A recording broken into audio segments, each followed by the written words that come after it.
था। मंगल ग्रह की दुनिया मेरे लिए बिल्कुल नई थी। इस दौरान मैंने अपने सफर में रात के समय भी कई ऐसे नज़ारे देखे जो नई दुनिया में काफी डरावना था।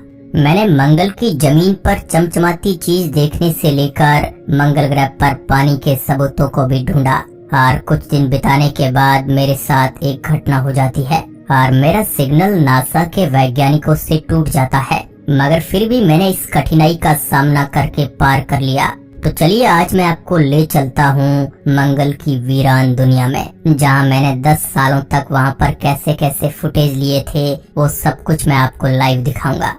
तो चलिए मेरे साथ 10 साल की जर्नी पर। तारीख थी 6 अगस्त 2012 की। मैं मंगल की जमीन पर सक्सेसफुल लैंड कर लेता हूँ, जो मेरे लिए बिल्कुल एक अजीब दुनिया थी। और उसी समय ऊपर उड़ रहे द मार्स रिकॉन्सिस ऑर्बिटर ने मेरी लैंड करते हुए की तस्वीर कैमरे में कैद कर ली, जो अभी आप देख सकते हैं।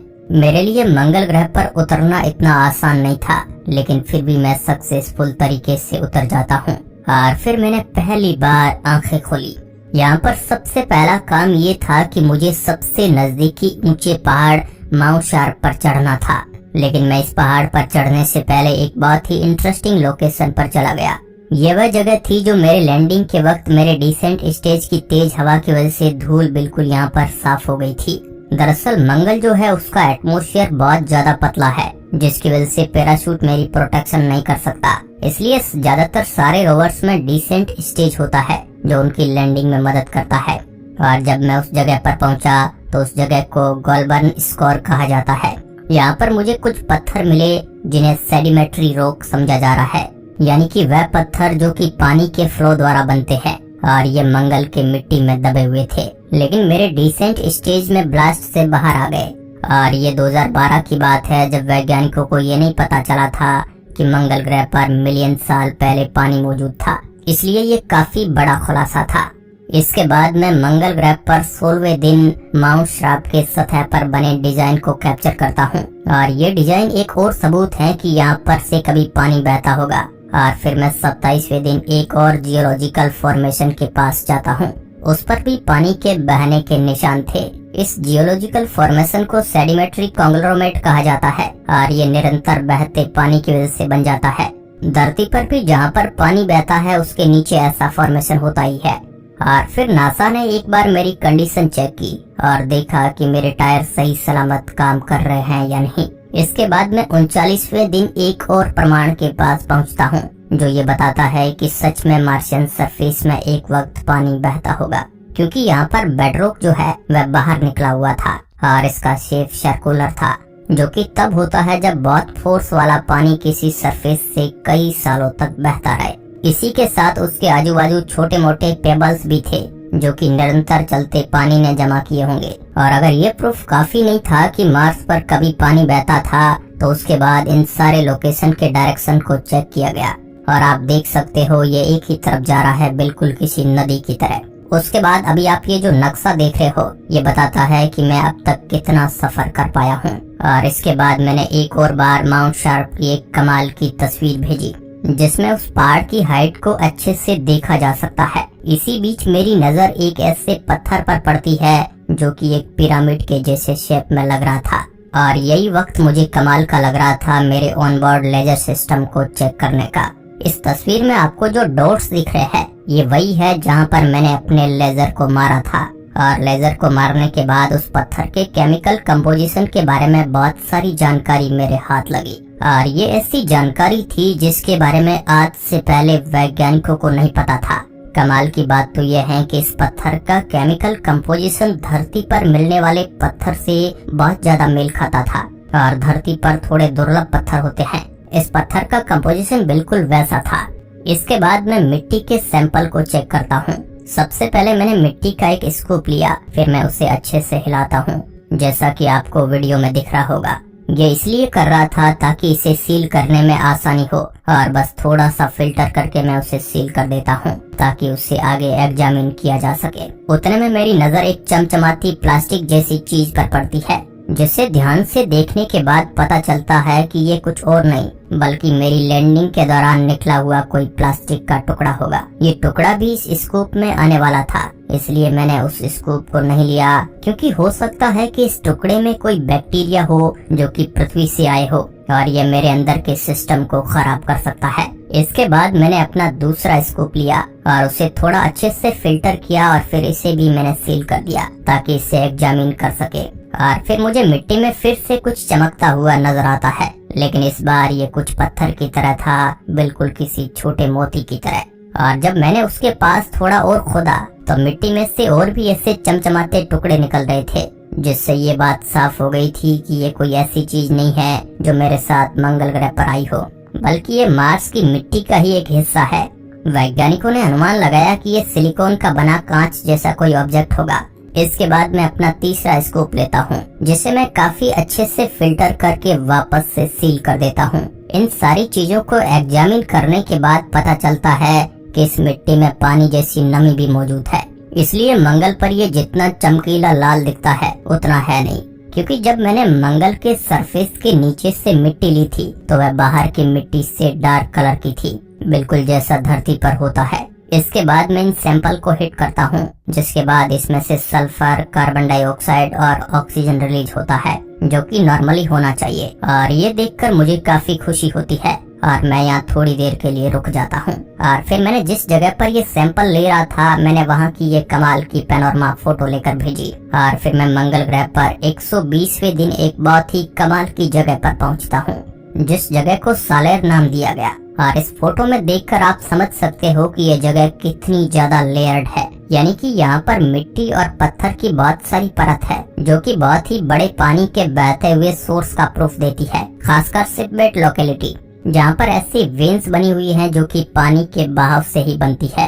और इसके अंदर जो व्हाइट पाउडर जैसी चीज पड़ी हुई है, वैज्ञानिकों का मानना है कि वह कैल्शियम सल्फेट है। फिर मैं एक ऐसी खुली जगह पर पहुँचता हूँ जिसे येलो नाइफ बे का नाम दिया गया। यहाँ पर भी मुझे बहुत बड़े पत्थर मिले, जिसे एग्जामिन करने और सही से देखने के बाद पता चलता है कि ये ऐसे पत्थर है जिन पर मिनरल्स का प्रेसिपिटेशन हुआ होगा, जो कि पानी होने के ऊपर सीधा दावा करता है।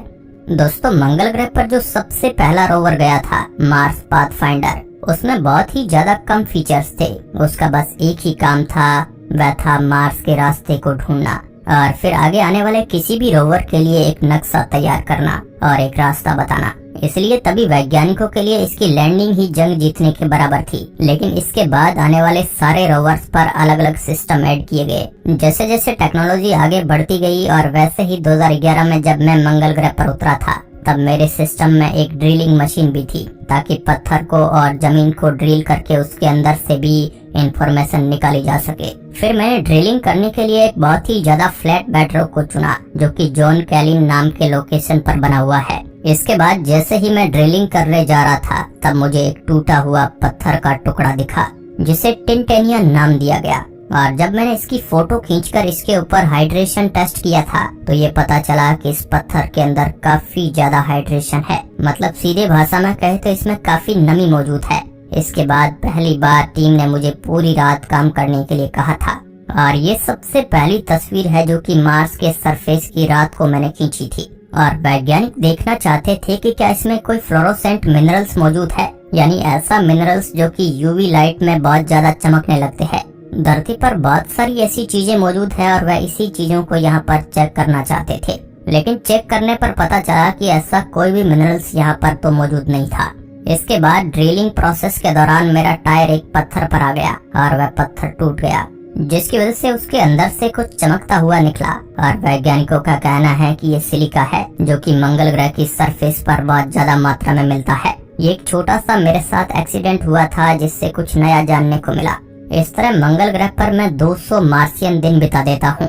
लेकिन तभी मेरे साथ एक हादसा होता है और मुझे नासा की कमांड सुनाई देना बंद हो जाते हैं। नासा वाले जो भी एक्शन मुझे करने को कह रहे थे, वो मैं नहीं कर पा रहा था। दरअसल मैं बूट लूप में फंस गया था। बूट लूप में मेरे अंदर जो कंप्यूटर होता है, उसके अंदर किसी प्रकार का वायरस या बैक्टीरिया आ जाता है, जिसकी वजह से कंप्यूटर की बैटरी बहुत ही जल्दी खत्म होने लगती है और बैटरी काम करना बंद कर देती है। और ऐसे ही सिचुएशन के लिए मेरे सिस्टम में दो कंप्यूटर होते हैं जिसे पायलट और को पायलट कहा जाता है। जब पायलट काम करना बंद, सिस्टम में कुछ इस प्रकार का वायरस बग आया था कि पायलट को पायलट को काम ही नहीं करने दे रहा था। ऐसे में वैज्ञानिकों को डर था कि कहीं मैं रेडियो सिग्नल्स को बंद न कर दूं, क्योंकि ऐसा हुआ तो मेरा और वैज्ञानिकों का कनेक्शन हमेशा के लिए टूट जाएगा। फिर वैज्ञानिकों ने एक बहुत ही रिस्की काम किया। इन्होंने पहले पायलट को बंद कर दिया, यानी कि मेन कंप्यूटर को बंद कर दिया, जिसके तुरंत बाद सेकंड कंप्यूटर को शुरू हो जाना चाहिए था। लेकिन 1 मिनट हो गया, कोई भी रिस्पॉन्स नहीं आया। उसके बाद 4 मिनट हो गए, फिर भी कोई भी रिस्पॉन्स नहीं आया था। वैज्ञानिकों को लगा कि अब इनका कनेक्शन मेरे से टूट जाएगा, पर कुछ ही देर में मैंने सिग्नल का रिस्पॉन्स कर दिया और अब मुझे को पायलट कंट्रोल कर रहा था। इसके बाद सब चीजों को एक बार फिर से चेक किया गया था ताकि कोई गड़बड़ी ना हो, और अब जाकर मैंने राहत की सांस ली थी। इसके बाद मैंने मंगल की दुनिया में बहुत लंबा सफर किया और मंगल के 343वें दिन को मैंने ये फोटो भेजा। इन पहाड़ को ट्विन कैरिन्स नाम दिया गया। इसके बाद मैं गेल क्रेटर के सेंट्रल पीक की तरफ निकल जाता हूँ। मेरे अंदर एक बहुत ही अच्छा सिस्टम ये था कि मुझे पृथ्वी पर से कंट्रोल किए बिना एक फिक्स किए हुए रास्ते पर मैं कंटिन्यूसली अपने आप चल सकता था, यानी कि मैं अपने आप बिना किसी ऑर्डर के अपने आप को चला सकता था। ऐसा सिस्टम मेरे से पहले मंगल ग्रह पर आए किसी भी रोवर में नहीं था, इसलिए मैं उन सभी से काफी हाईटेक माना जाता था, जिससे टाइम की भी काफी बचत होती थी। फिर मैं मंगल ग्रह की डबे ड्राविन जगह पर पहुंचता हूं। ड्राविन के दक्षिण में कुछ आउटक्रॉप्स है जिसके बारे में वैज्ञानिक जानना चाहते हैं, और यहाँ पर खड़े होकर फिर से एक बार मैंने अपना मुंह माउंट शराफ की तरफ मोड़ा, और इस विंटेज पॉइंट से मुझे माउंट शराफ के बेस के बारे में और पास से जानने को मिला। माउंटेन शार्फ का जो बेस था वहाँ पर कुछ इस तरीके की हिल्स मौजूद है जिन्हें पर्म्स हिल कहा जाता है, और वैज्ञानिक जल्द ही मेरे जरिए इससे भी जांचने वाले थे। इसके बाद मंगल ग्रह पर 400 दिन बीत जाते हैं। फिर मैं डार्विन के आउटक्रॉप्स की एक फोटो खींचता हूँ। यह आउटक्रॉप बहुत ही बड़ा था, जिसकी वजह से मुझे बहुत सारी फोटो लगातार खींचनी पड़ती है और फिर उन्हें जोड़कर पूरी इमेज बनाई जाती है, जैसे कि आपको यहाँ पर दिख रहा होगा। ये खास टेक्निक से खींची जाती है जिसे महली कहा जाता है। इसके बाद मुझे पता चला कि एक सैंडस्टोन है जो कि उसके आसपास के पत्थरों से धीरे खत्म हुआ है, यानी वो उनसे स्लो धूल बन रहा है, जिसकी वजह से ऐसा स्ट्रक्चर बन जाता है। ऐसा धरती पर भी होता है। इसके बाद मैंने इठाका नाम के एक पत्थर के ऊपर अपनी लेजर मारी। इसमें खास बात ये थी कि मैंने अपनी लेजर को 1 लाख बार यूज कर लिया था और 1 लाखवां नंबर इसी पत्थर का था। इस पर लेजर शूट करने के बाद मुझे पता चला कि ये कोई खास पत्थर नहीं है, ये भी एक नॉर्मल मार्शियन वॉल्केनिक रॉक है। फिर जैसे ही मैं यहाँ से 4.8 किलोमीटर का सफर तय करता हूँ तो उसके बाद मेरी हालत खराब होने लगती है। कई कंप्यूटर के ग्लिच आने लगते हैं और उसके बाद मैं अपना पावर खो देता हूँ, यानी मेरी सारी बैटरी डेड होने लगती है और मैं कुछ देर के लिए वहीं पर रुक जाता हूँ। थोड़ी जांच पड़ताल करने के बाद पता चलता है कि मेरा जो न्यूक्लियर पावर सोर्स है, यानी कि जहाँ से मुझे एनर्जी मिलती है, वह फिलहाल लो चल रहा है। उसे चार्ज होने में वक्त लगेगा। वैसे तो मैं ज्यादातर सोलर एनर्जी और न्यूक्लियर एनर्जी को मिलाकर अपने काम को करता हूँ। दिन के दौरान सोलर और रात को न्यूक्लियर, पर कभी कभार मैं दिन में भी न्यूक्लियर एनर्जी को यूज करता हूँ, और वही फिलहाल काफी कम चल रही थी। और इससे बड़ी प्रॉब्लम तो मुझे तब पता चली जब चेकअप के दौरान मेरे टायर को देखा गया। मेरे टायर बहुत ही बुरी तरीके से डैमेज हो चुके थे। आप देख सकते हो मेरे इन टायर में कितना ज्यादा फर्क आ चुका है। दरअसल मेरे टायर मेटल के बने हुए थे, इसलिए कभी भी ये पत्थर जैसी चीजों से टकराते हैं तो इसमें काफी डैमेज आ जाता है। और मंगल ग्रह पर तो पूरे पत्थर ही भरे हुए थे। फिर 469वें दिन को मेरा एक टोटल बॉडी चेकअप किया गया था, जिसमें टायर की हालत को देखा गया था। वैज्ञानिकों का कहना था कि उन्हें पहले से पता था कि मंगल ग्रह पर जाने के बाद मेरे टायर को काफी ज्यादा नुकसान होगा, लेकिन उन्हें नहीं पता था कि ये नुकसान इतना ज्यादा होगा। मंगल ग्रह पर बड़ी प्रॉब्लम मेरे लिए ये इसलिए भी थी क्योंकि जो एनर्जी सोर्स होता है वह अगर खत्म हो गया तो उसे रिफिल करने के कई तरीके होते हैं। न्यूक्लियर पावर सोर्स और सोलर पावर सोर्स अपने आप थोड़े वक्त में चार्ज हो जाते हैं, लेकिन मेरे टायर खराब होने पर उन्हें सही करने के लिए यहाँ पर किसी को आने की जरूरत पड़ती है। जो कि उस वक्त काफी इम्पॉसिबल सा था। इसलिए वैज्ञानिकों ने सोचा कि वो अब मुझे पथरीले रास्ते पर भेजने की बजाय स्मूथ सैंड वाले रास्ते से आगे की यात्रा में भेजेंगे। माउंट शराफ तक ऐसे रास्ते से जाने में काफी वक्त लगेगा, पर यह मेरे लिए काफी सेफ रास्ता होगा। फिर 514वें दिन को मैं एक टारगेट एरिया के पास आता हूँ जिसका नाम हरिसन है। इस पर मुझे कुछ क्रिस्टल जैसी चीजें दिखी, जिसे जांच करने के बाद पता चला कि वह एक मिनरल्स है जिसे फेल्डस्पर कहा जाता है। साथ में इसमें जो डार्क टाइप का मटेरियल दिख रहा है वह पायरोक्सिन है, जो कि नॉर्मल बेसाल्ट रॉक में मिलता है, यानी कि ज्वालामुखी पत्थर है। फिर 526वें दिन मेरे सामने एक और मुसीबत आती है। जैसे कि मैंने आपको पहले बताया था कि मेरे रास्ते को चेंज कर दिया गया था ताकि मुझे डैमेज कम हो, और इसकी वजह से मुझे स्मूथ सैंड में से गुजरा जा रहा था, जहां पहुंचने के लिए डिंगो गैप को पार करना पड़ता है, जो कि एक रेत का बहुत बड़ा टीला है। और इसके बाद का रास्ता काफी स्मूथ है, लेकिन डर इस बात का है कि हो सकता है इसे पार करते वक्त मैं इस रेत के टीले में फंस जाऊं। और ये कुछ नया नहीं है, मेरे से पहले स्पिरिट रोवर मार्स पर आया हुआ था, जो कि कुछ इसी तरह के मिट्टी के टीले में फंस गया और उसका काम तमाम हो गया। और इसलिए नासा के वैज्ञानिक बहुत ही ज्यादा सोच समझकर मेरे लिए रास्ता बना रहे थे यहाँ से गुजरने के लिए। और जब वे रास्ता बना रहे थे तब तक रात हो गई थी, और फिर मैं वहीं पर सितारों को देखने लग गया। और तब मैंने मार्शियन इवनिंग स्टार को देखा, और ये कुछ और नहीं बल्कि प्लेनेट अर्थ है। और अगर आप इसे ध्यान से देखोगे तो प्लेनेट अर्थ के साथ आपको मून भी देखने को मिल सकता है। आप देख सकते हो कि मंगल से पृथ्वी कैसे दिखती है, वाकई में अमेजिंग है। और फिर 535वें दिन को रात में ही मैं अपने सफर को तय करने लगता हूँ और मैं डिंगो गैप के ऊपर से जाने लगता हूँ। लेकिन वैज्ञानिकों को जिस चीज का डर था वैसा कुछ भी नहीं हुआ, और मैं इस मुसीबत को काफी अच्छे से पार कर लेता हूँ। और इसके लिए वैज्ञानिकों को ही दाद देनी पड़ेगी, क्योंकि उन्होंने मेरे लिए रास्ता काफी सोच समझकर बनाया था और वह मेरे लिए परफेक्ट था। इसको पार करने के बाद मैं बहुत ही लंबे सफर को तय कर लेता हूँ। फिर मैं अपने टारगेट की तरफ बढ़ता हूँ, जो कि एक एरिया है जिसका नाम किम्बरली रखा गया। यहाँ पर पहुँचने के बाद मुझे काफी सारे पत्थर दिखते हैं जो कि नीचे की तरफ झुके हुए थे और माउंटेन शेल्फ की तरफ इशारा कर रहे थे। इसके शेप और पत्थर जिस तरीके से टूटे हुए हैं, ये देखकर वैज्ञानिकों ने अनुमान लगाया कि ये पहले की डेल्टाज की निशानी है। अगर आपको डेल्टा क्या होता है ये नहीं पता है तो ये समझ लीजिए एक प्रकार से पानी का सोर्स है। और इससे वैज्ञानिकों ने ये अनुमान लगाया कि ये जो गेल क्रेटर था वह पहले के टाइम में बहुत ही बड़ा लेक हुआ करता था, जो कि सूख गया है, जिसके बाद ये क्रेटर बना है। फिर 580वें दिन मैं इनके बारे में बारीकी से जांच करता हूँ और यहाँ के कई पत्थरों के बारे में स्टडी करता हूँ। इसके बाद मैं 590वें दिन अपने से थोड़ी दूर एक चमकीली रोशनी को कैमरे में कैद करता हूँ,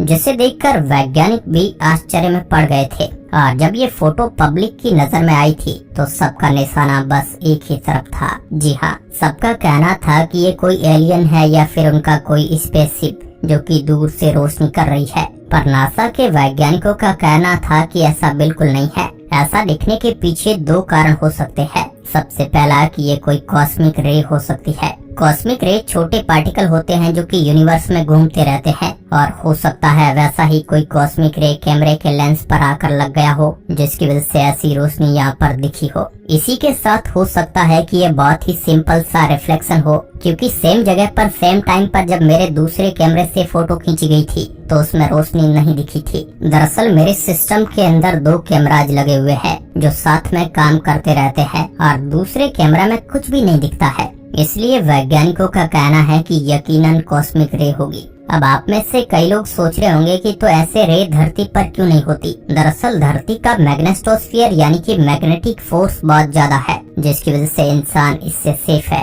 पर मंगल ग्रह पर ऐसा नहीं है, जिसकी वजह से यहाँ पर कई बार कॉस्मिक रे आती रहती है। इसके बाद मैंने इस जगह पर और भी कई सारी रिसर्च की, और यहाँ से आगे बढ़ने से पहले मैंने ये फोटो भेजा जो कि यहीं का है और बताता है कि कैसे पहले यहाँ पर एंशिएंट सेडिमेंट हुआ करता था, यानी कि पानी का फ्लो। और इसमें आपको जो पीछे बड़ा सा पहाड़ दिख रहा है यही है माउंट शार्प। उसके बाद 597 मार्चियन दिन में नासा का मार्स ऑर्बिटर बिल्कुल जहां मैं रिसर्च कर रहा था उसके ऊपर से गुजरा, और तभी उसने ये फोटो भेजी क्या आपको इसमें मैं दिख रहा हूँ? ये जो ब्लू डॉट दिख रहा है ये और कोई नहीं बल्कि मैं ही हूँ जो कि मंगल की दुनिया में रिसर्च कर रहा हूँ। इसके बाद मैं बहुत ही ज्यादा फ्लैट और एक अच्छे से पत्थर के पास जाता हूँ जो कि मुझे ड्रिल करने के लिए काफी सही पत्थर लगा। फिर मैं इस पत्थर पर ड्रिल शुरू करता हूँ। पहले छोटा सा ड्रिल करता हूँ और उसके बाद फुल स्केल ड्रिल किया जाता है। और इस फोटो में आपको ये जो होल दिख रहे हैं ये मेरे लेजर से किए हुए हैं ताकि इसके कंपोजिशन को और अच्छे से पता किया जा सके। और उसके बाद जो डाटा मिला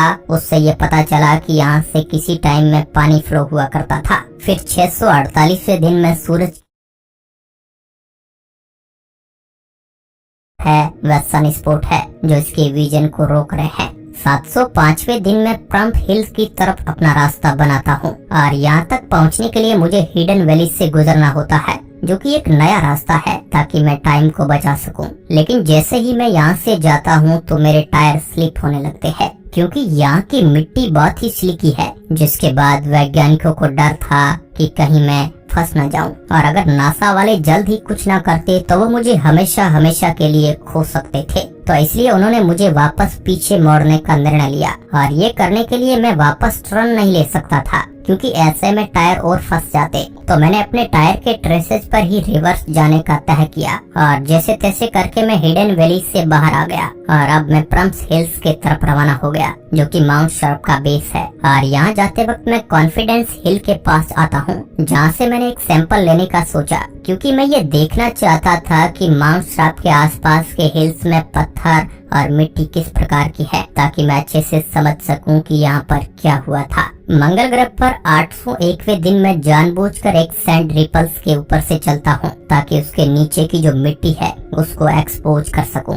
फिर मैं अपनी लेजर की मदद से उसे समझने की कोशिश करता हूँ। ये इसलिए किया जाता है ताकि वहाँ के सॉफ्ट सैंड को समझ सकूं और फ्यूचर में ऐसी जगह पर आऊं तो फंसने से बच सकूं। फिर 870वें दिन में एक एक्सपोज हुए बेडरॉक के पास पहुंचता हूं और मैं उसे एग्जामिन करने की कोशिश करता हूं। उतने में मार्स रिकॉन्सिस ऑर्बिटर प्रम्स हिल के एरिया के ऊपर से गुजर रहा होता है और वह ऊपर से मेरा फोटो कैप्चर कर लेता है। आप इस इमेज में देख सकते हो ये जो छोटा सा डॉट दिख रहा है ये मैं ही हूँ भाई। इसके बाद मैं एक मोजावी नाम के बड़े से पत्थर पर ड्रिल टेस्ट करता हूँ और ड्रिल टेस्ट करते वक्त ये पत्थर क्रैक हो जाता है। जियोलॉजिस्ट धरती पर हमेशा अपने साथ हैमर लेके चलते हैं ताकि पत्थर को क्रैक किया जा सके और ये पत्थर तो अनइंटेंशनली क्रैक हो गया। यहाँ पर मेरे लिए काफी अच्छा मौका था ये देखने का कि फ्रेशली टूटा हुआ पत्थर अंदर से कैसा दिखता है। इसके बाद इस एरिया में मैं 2 ड्रिल टेस्ट करता हूँ लेकिन कोई भी पत्थर क्रैक नहीं हुआ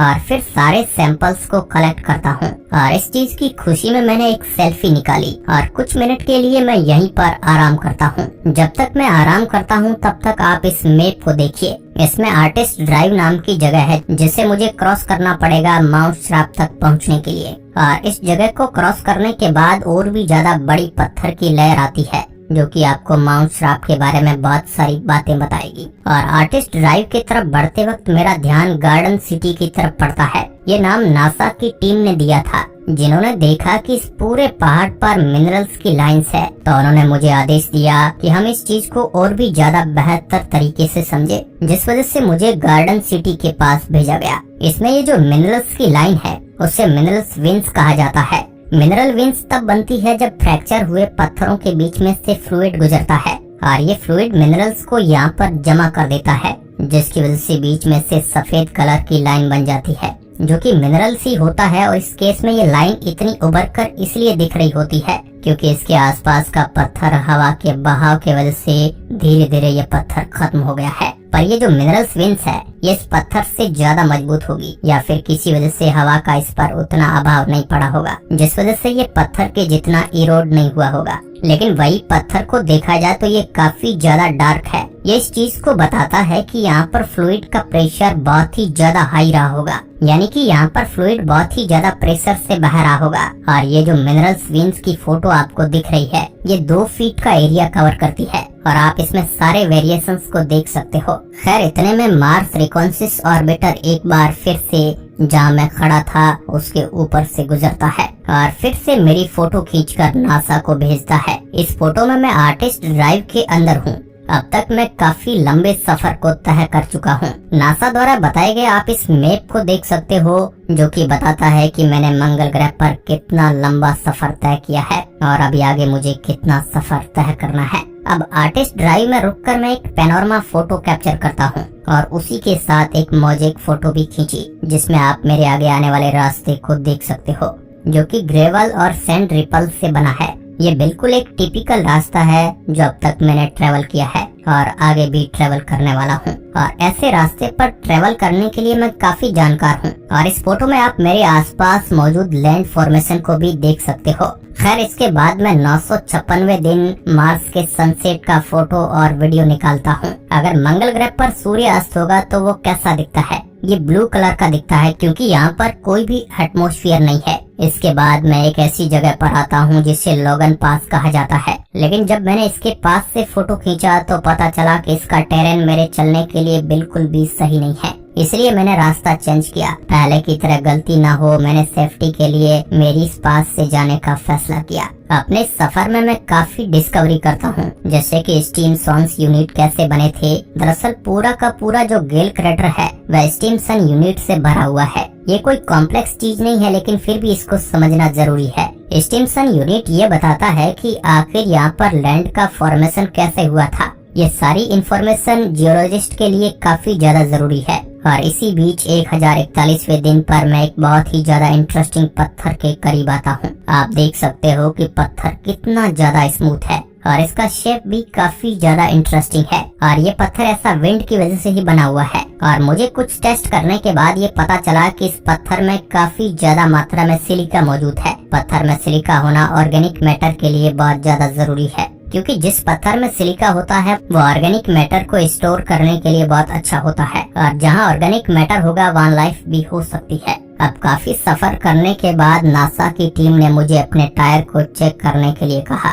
क्योंकि काफी वक्त हो गया था। और टायर को चेक करते वक्त मैंने देखा कि टायर के अंदर एक पत्थर मौजूद है, जो कि काफी वक्त से मेरे टायर के साथ फंसा हुआ था। लेकिन मुझे इस पत्थर से कोई खतरा नहीं था, और जब मेरे इस मिशन में कोई प्रॉब्लम नहीं है तो मैंने इसे इग्नोर करना ही सही समझा, क्योंकि ये पत्थर ऑटोमेटिकली आगे जाकर शायद गिर जाएगा। पर मेन चिंता की बात तो मेरे टायर पर बने होल थे। आप देख सकते हो कि टायर में कितने ज्यादा बड़े बड़े होल है, जो कि अभी के लिए तो ठीक ही है, लेकिन अगर ऐसे ही होल होते रहे तो ये मेरे मिशन के लिए काफी खराब रहेगा। इसके बाद मैंने बैक स्किन नाम की जगह से एक सैंपल लिया और अपने ओवरऑल मिशन को सेलिब्रेट करते हुए एक सेल्फी निकाली। अब तक मैं मंगल ग्रह पर 1000 से ज्यादा का दिन बिता चुका था। अब तक मेरी तबीयत एकदम ठीक थी। अब इससे आगे की यात्रा मैं आपको अगले वीडियो में बताऊंगा, जहाँ पर मैंने आगे एक बहुत ही ज्यादा बड़े सैंड ड्यून्स का पता लगाया और उनके ऊपर रिसर्च की, और वही मैंने कैसे मंगल ग्रह पर इन ब्लूबेरीज को खोजा। और आज के लिए इतना ही। अभी मैं यहीं पर आराम करता हूँ। मिलता हूँ आपको अगली वीडियो में मंगल ग्रह से ही। आप तब तक कमेंट बॉक्स में पार्ट 2 जरूर लिख देना, ताकि मुझे पता चले